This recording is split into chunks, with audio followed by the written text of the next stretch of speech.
my years in the financial arena, I've rarely met a newcomer who hadn't already experienced some degree of success, either paper trading the market or opening and trading a demo account. But once they start trading their own money, the success they had trading the demo account is not so easy to replicate trading their own money. What tends to happen is that they suffer from one of the 4 trading fears. And this will be the focus of this chapter. Let's talk a little bit about trading fears and how it can sabotage your trading. Your trading fears are largely contained to 4 kinds of fears. There's the fear of being wrong, and there's the fear of losing money. Then there's the fear of missing out on a move in the market, and then there's the fear of leaving money on the table. Much of our fear comes from the way our brain is designed. So let's just take a quick look at the structure of our brain. Our brain consists of 3 centers. There's the reptile part of our brain. It's about 500 million years old. It wakes up in the morning. It reminds our heart to beat. Then there's our midbrain. It's only about 300 million years old. It regulates temperature. It houses our emotions and governs our flight or fight response that keeps us alive in the face of danger. And finally, there's the cortex, and this is where the problem is. 100 million years old, and this is where our rational thoughts take place. And it's in the cortex that we need to go to work. If we want to change, we need to activate the cortex. The path to change doesn't require large steps and grand gestures. Rather, in my experience, you're far more likely to succeed by taking small, incremental steps, because large steps tend to generate fear. And when you have fear, your cortex part of the brain will shut down. If instead you take small, incremental steps towards your goal, you're far more likely to succeed because the cortex doesn't detect any discernible change in your behavior. The journey to becoming a winning trader can largely be outlined as follows. You need to learn to execute without fear or hesitation. You need to accept that you will get stopped out when you're wrong.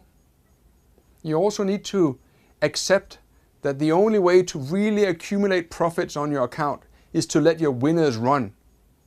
And finally, the 4th and probably the most difficult step is to push your winners. Or in other words, you add to your winning positions. My objective here is to remove the fear so you can just play the game over and over without hesitation and without any kind of doubt. Because when we have an edge, all that remains is to take each trade as it comes without prejudging whether it's going to be a good or a bad trade. Can technical analysis help us with that? Well, it certainly can, but technical analysis does not predict the future, and neither does fundamental analysis for that matter. All that technical analysis and fundamental analysis does, it says that there's a higher probability of one outcome or one thing happening over another. And that is our edge. Over a batch of trades, technical analysis predicts the future very well. But don't forget that on the level of just one single trade, the outcome is still perfectly random. We don't know if it's going to be a winning trade or a losing trade. If we have a technical pattern which is correct 70% of the time, it stands to reason that it's obviously going to be wrong 30% of the time. So on the next trade, we don't know if it's going to be one of the 70% or one of the 30%. So as traders, we require 2 levels of beliefs. 1, at the level of one trade, we really need to believe that the outcome is random, that we don't know what's going to happen next. But at the level of a batch of trades, we need to appreciate and believe that there is a predictable outcome. Most of us will have no trouble playing the coin game mentioned in the previous chapter. But most of us have a major problem following a simple set of trading rules. The difference may be simple, but it's profound. In the coin game, all of us have believed since childhood that the outcome of a tossing of a coin is random. When the head turns up instead of the tail, which we had guessed, it causes no pain. We don't feel any discomfort. However, in trading, we feel that we know what's going to happen next.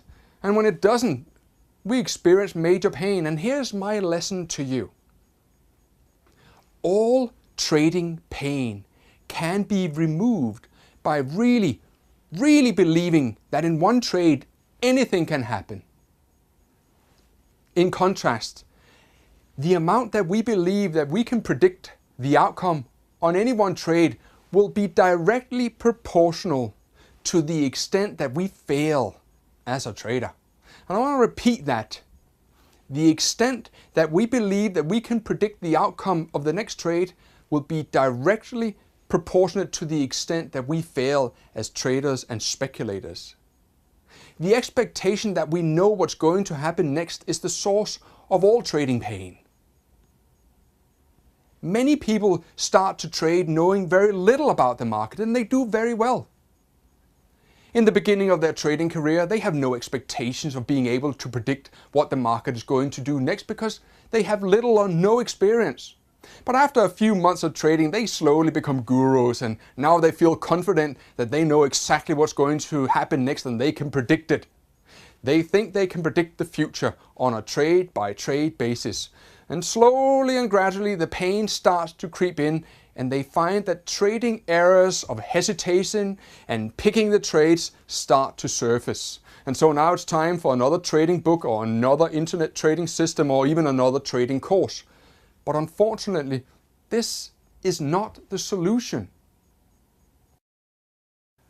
The source of all trading pain is caused by the thought that we know what's going to happen next. When the outcome is poor in relation to our expectations, a wave of pain arrives to our physical bodies.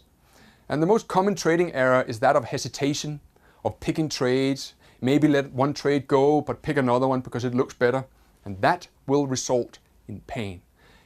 I don't want to go all Freudian psychology on you here, but I want to tell you how our minds work because it has two distinct characteristics. One characteristic is to associate one moment with the previous moment. Another characteristic is to avoid at any cost both physical and emotional pain. When we feel as traders that we can predict the future on a trade-by-trade basis, then emotional pain will be the result. Let's say that we are trading a system with a 66% hit rate. So we know that out of every 3 trades, we can expect 2 winners and potentially 1 loser. Our job is still to take each trade without fear or hesitation. So let's say that the first trade and the second trade is a winner. But sooner or later, inevitability will set in and a bad trade is going to come along. And if we believe that we know what's going to happen next, and that is the case for most traders, we are going to experience pain when that loss arrives. So now the next trade comes along, and when it's time to execute, our mind remembers the pain associated with a bad one trade ago. Don't forget, the mind is wired to avoid pain.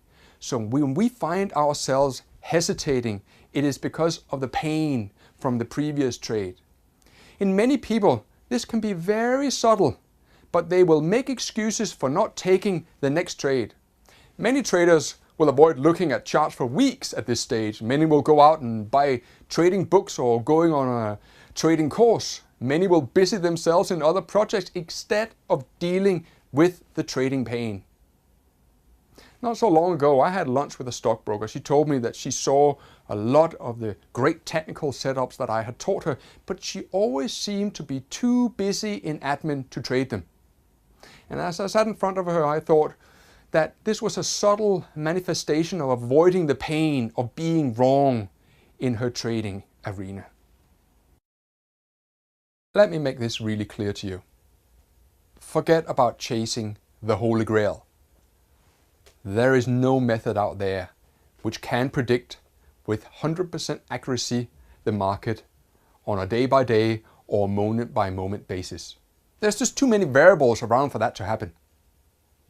So am I saying that we should forget about working on our analysis and try to improve our results? Of course I'm not saying that. But once we realize at the level of one trade that the market cannot be predicted, we can certainly work hard to get an overall better edge.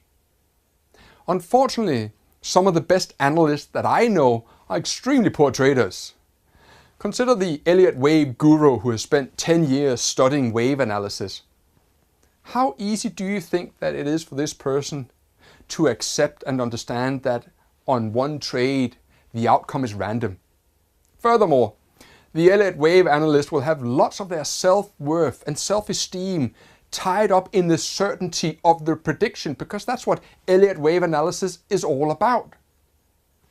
If it goes wrong, then that's the source of major pain. Now, I'm not saying Elliott wave analysis can't be useful in your trading. It can be used to build an excellent edge in the market. But what is your objective? Do you want to be right? Or do you want to make money trading? And that's the question you have to answer yourself. The biggest problem I have in teaching short-term trading techniques is the tendency for people to jump from one trading system to another. Many traders change systems after one losing trade. They largely optimize mentally to what worked yesterday. But it rarely works that way. And just because it didn't work yesterday doesn't mean it's going to work today, and vice versa. And they tend to get caught up in a cycle until the pain is so much that they give up or they simply run out of cash. Having the discipline to stick to one trading plan through thick and thin is quite a business. We have to ask ourselves now is, can trading discipline be built? Or is it simply just a case of one has it and the other one doesn't have it? Of course it can be built. Of course you can build trading discipline. And when you got discipline, you don't need discipline anymore to complete the task. I don't need to grit my teeth to go to the gym every day, but I certainly did in the beginning. So this is what I want you to consider. First, you need to decide upon a trading system which details mechanically the entry, the exit, the money management, the position sizing, and any adding to your position that you may want to encounter. It should be simple and straightforward, as we are in a discipline building phase rather in the system building exercise. I'll make a recommendation of a trading system that I use myself in the Forex market every single day. The second thing you have to do is you have to resolve to follow this system for a batch of trades without changing the parameters and without changing the rules. And 30 trades seems to be a good number to aim for.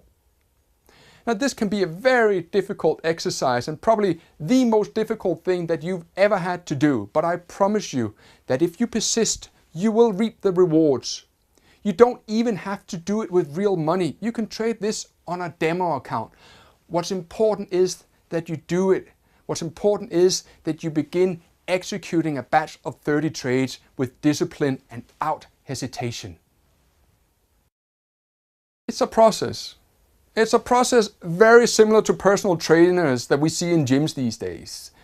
Personal trainers are in the discipline business and they're not in the exercise business. They just want to make sure that you show up and you do the exercises. And largely after 30 days, you don't even need them anymore. The most bizarre thing about this exercise is how the resistance just seems to melt away, disappears after somewhere between 10 and 15 trades. So I want to say to you is this: you're only about 10 to 15 trades from being the trader that you always wanted to be. It's that close. After those 10-15 trades, all the resistance has melted away. And each one that I have ever taught this method begins to execute their trades without fear, without hesitation, simply just playing a game. It's still very much a difficult step to make and pretty much impossible without taking the time to study the art of being present. It will be impossible for you to complete the 30 trades exercise without building your ability to be in the present moment, because otherwise you're going to think that the last trade was a losing trade and you're going to worry if the next trade is going to lose you money. And you can perfectly do the 30 trade exercise using a demo account. However, to emotionally get the most out of the exercise, you should trade it with real money, even if it's using the smallest possible stake size you can. The goal of the exercise is not to make money. The goal of the exercise is for you to build discipline, trading discipline. The goal is to create a foundation from where you can develop a prosperous trading future.